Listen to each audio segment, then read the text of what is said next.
Taong 1887 na Agosto, mula Calamba, Laguna, lumuwas si Jose Rizal papuntang Manila. Bakit kaya? Ano nga ba ang dahilan ng kanyang pagluwas papuntang Maynila? Matapos ang 5 taong pakikipagsapalaran sa ibang bansa at pag-aaral ng medisina, he was eager to reconnect with his roots. He also experienced life in Manila and the true reason for returning from abroad: to operate on his mother's eye, to serve his oppressed countrymen, to seek clarity with Leonor Rivera, and to relieve his loneliness. Rizal was invited by Governor General Emilio Terrero to assess his controversial novel that became popular and was said to be against the church.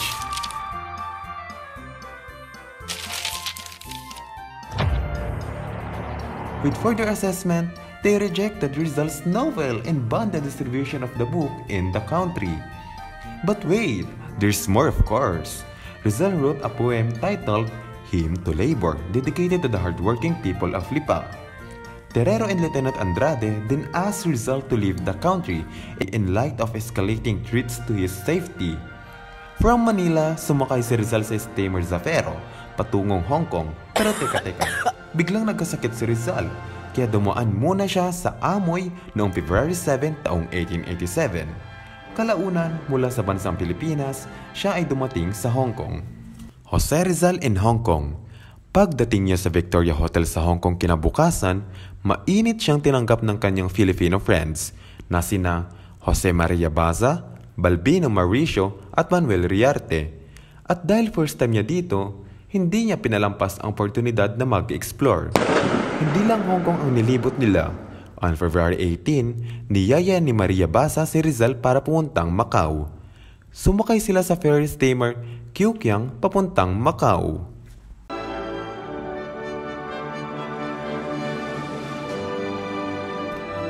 Nang sila'y makarating sa Macau, tumuloy sila sa tahanan ni Don Juan Francisco Lecaros. At anong ginawa nila sa loob ng 2 araw? Naglibot sa mga casino, simbahan at botanical gardens. Nasaksihan din nila ang Grand Catholic Procession sa lansangan at pinagmasdan ang kultura ng Macau bago bumalik sa Hong Kong.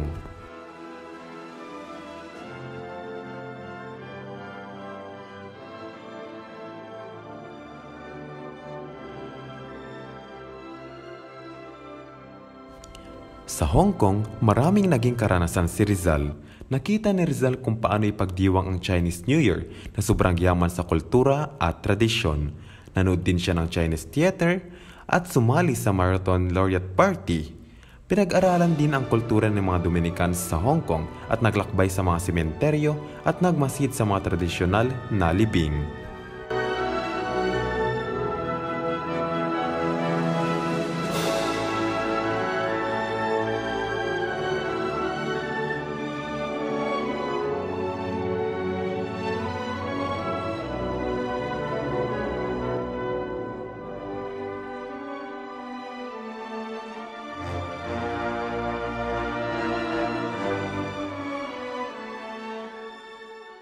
Jose Rizal in Japan. Noong February 28, 1888, nang dumako si Rizal sa Yokohama, Japan at nanatili sa Grand Hotel. Pero from March 2 to 7, 1888, siya ay lumipat sa Tokyo Hotel. At dito niya nakilala si Juan Perez Caballero, ang sekretary ng Spanish Legation. At nang nagtagal, sumali rin si Rizal sa legasyong ito. During Rizal's first walk in Tokyo, he was embarrassed kasi hindi siya marunong magsalita ng lengguwahe nila. He also experienced hearing a Tokyo band that plays European music. Then, he realized na puro Filipino pala ang miyembro nito. Rizal's impression in Japan, the beauty of the country, its cleanliness, politeness, and industry, the simple charm of Japanese women, and the fact that there were few thieves and beggars. While Rizal was working in the legation, he met Jose San, a beautiful girl, and eventually, they fell in love with each other. Jose San taught Rizal about Japanese art, language, culture, and their traditions. They visited the Imperial Art Gallery, the Imperial Library, various university, and the Botanical Garden. Subalit ang relasyong ito ay hindi nagtagal. Nang lumuwas si Rizal sa Japan, papuntang San Francisco upang tuparin ang tungkulin nito. Jose Rizal in the United States of America. On April 18, 1888, Rizal boarded the English vessel Belgic bound for San Francisco. From May 4 to 6, 1888, Rizal stayed at the Palace Hotel, a top-tier establishment. Then, on May 6, 1888, binisita ni Rizal ang Oakland, California at nag-dinner sa Sacramento, California and took biggest breakfast at Reno, Nevada, dubbed as the biggest little city in the world. From May 7 to 11, 1888, Rizal traveled through Utah, Colorado, Nebraska, Illinois, or Chicago, and New York. During this journey, he visited Niagara Falls, where he was amazed and fascinated by its beauty. Wow! Jose Rizal was once asked by Jose Alejandro about his impression of the United States, to which he responded, "America is the land par excellence of freedom, but only for the whites." Rizal also criticized the racial prejudice in America, which he believed was inconsistent with the country's principles of liberty. On May 13, 1888, he arrived in New York. He referred to it as the Big Town and was awed and inspired by the memorial to George Washington. In a letter to his friend in Paris, he wrote, "He is a great man who, I think, has no equal in this country." Rizal left New York on May 16, 1888 and arrived in Liverpool, England on May 24. He stayed there for a day before moving to London. Habang papalapit ng pagdating ni Bagyong Pepe, ang ating bayaning si Jose Rizal sa bansang London at di kalaunan ay nakarating na rin sa wakas si Pepe sa destinasyon nito. Rizal arrived in Liverpool on May 25, 1888. He stayed with the Beckett family where one curious young woman took a particular interest in him. Anya ni Gertrude Beckett, "Betty, there's something different about you. You're not like the men here. It's as if you're searching for something." Indeed, Rizal was searching not just for knowledge, but for the truth about his homeland and the path towards its freedom. Rizal said, "That and maybe a better way to cook adobo, right?" Sa kanyang pananatili sa London, natagpuan ni Jose Rizal ang isang mahalagang aklat, Sucesos de las Islas Filipinas ni Dr. Antonio de Morga.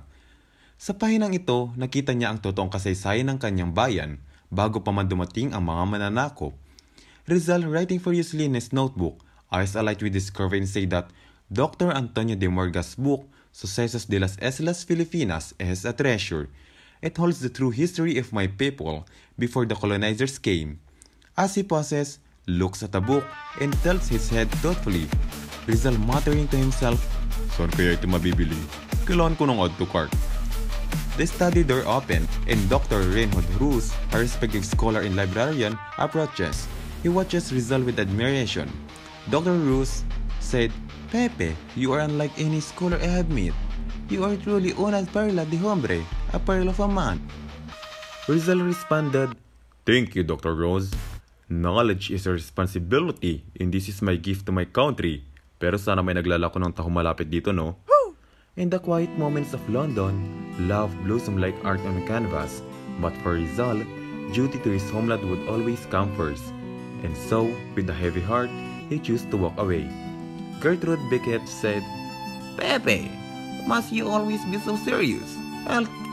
Here, let me help you mix the colors." Rizal responded, "You bring color to my days, Getty. But my heart belongs to my homeland, and to Lumpia, of course." Eventually, Pepe suddenly gazed out the window, seemingly lost in deep thought. With every stroke of his pen, there was a sense of longing, a farewell full of sacrifice and hunger. Because even though he loved his country, he would not deny it. He would miss Getty's fish and chips. He just hoped she would think of sending it to the Philippines, or at least the recipe. Of course, hindi pa nagtatapos dyan ang travel ni Rizal the Explorer. Ang sunod namang pinuntahan ni Rizal ay ang bansang Paris. Yes, Paris na naman. Si Jose Rizal pagkarating ng Paris ay nagstay muna siya kay Valentin Ventura. Siya rin ang tumulong mag-finance ng El Filibusterismo. But after a while, lumipat siya kina Captain Justo Trinidad, isang dating gobernadorcillo ng Santa Ana, Manila, at kay Jose Albert, isang estudyante from Manila. Grabe, na-fascinate talaga si Rizal. Di naman halata sa mata niya. Sa Universal Exposition sa Paris noong May 6, 1889, lalo na sa Eiffel Tower.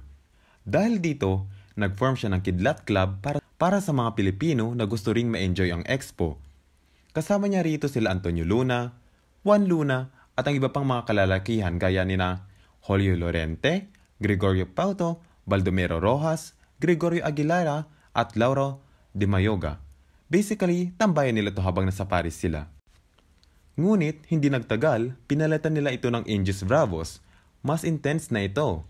Hindi lang basta social club, kundi grupo na ang goal ay pakita na ang mga Filipino ay malakas at matalino. Nag-focus sila sa judo, sword fighting, at pistol shooting para pang international ang dating. Inspired sila sa American Indians na nakita nila sa Buffalo Bill Show. Habang busy sa mga activities, dito rin natapos ni Rizal ang kopya ng libro ni Dr. Morga kung saan part ng kanyang scholarly research. Pero syempre, mahal ang cost of living sa Paris, kaya no choice sa akla, kinailangan niyang umalis, lumipat at mag-explore. Mga kababayan, hito na naman tayo sa panibagong episode ng Biyahe ni Pepe, ang ultimate travel vlogger ng 1800s. Isipin nyo, hindi pa usong seatbelt, wifi o budget airlines pero si Rizal, gala pa rin. Ngayon, samahan natin siya sa Brussels, hindi para tumikim ng Belgian waffle, kundi para tumakas sa mga intriga sa Madrid at mag-aral ng todo. Pero syempre, kahit sa ibang bansa, hindi pa rin siya ligtas sa chismis at heartbreak. Tara, alamin natin kung anong nangyari sa kanya sa lupain ng tsokolate at politika. Noong Enero 28, 1890, dumating si Dr. Jose Rizal sa Brussels, Belgium. Pero syempre, hindi siya nag-isa. Kasama niya si Jose Albert, ang kanyang tropa sa galaan. Pero teka, bakit nga ba siya lumipat dito? Ano ba ang plano ni Rizal sa Brussels? Wait, teka lang. Ito na nga, dito niya tinutok ang kanyang oras sa pagsulat ng El Filibusterismo, ang mas madilim at mas matapang na kasunod ng Noli Me Tangere. Aba, walang tulugan para sa bayan. Bukod sa nobela, patuloy siya nagsusulat ng mga artikulo para sa La Solidaridad, ang pahayagan ng mga Pilipinong reformista sa Spain. Dito niya ipinahayag ang kanyang mga ideya tungkol sa kalayaan, reforma at pagkapantay-pantay. Pagdating nila sa Brussels, kailangan muna nilang maghanap ng matutuluyang apartment, pero alam niyo naman si Pepe, kuripot pero wais. Pwede 3 gibbs. Sige ba, mukha kasi kayong kawawa eh. Aba, walang patawad sa hulugan.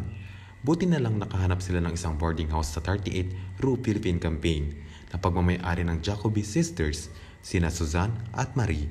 Mga certified marites rin ang magkapatid, kaya sure na updated sila sa mga kaganapan ni Pepe. Nice, I'm vibing, but I gotta bounce soon. Pero hindi nagtagal, umalis si Jose Albert at pinalitan siya ni Jose Alejandro, isang engineering student mula Ghent. Aba, hindi lang pang literature si Pepe, may engineering bestie pa. Alejandro, hi everyone. Sa mga manonood dyan, it's me, your Alejandro. Habang nasa Brussels, sobrang busy si Rizal sa pagsulat ng kanyang pangalawang nobela, paggawa ng mga artikulo at pagpapatakbo ng kanyang maliit na medical clinic at gymnasium. Oo, tama ang narinig ninyo. Pero hindi lang yan, seryoso rin si Rizal sa pagbabago ng baybayin ng wikang Tagalog.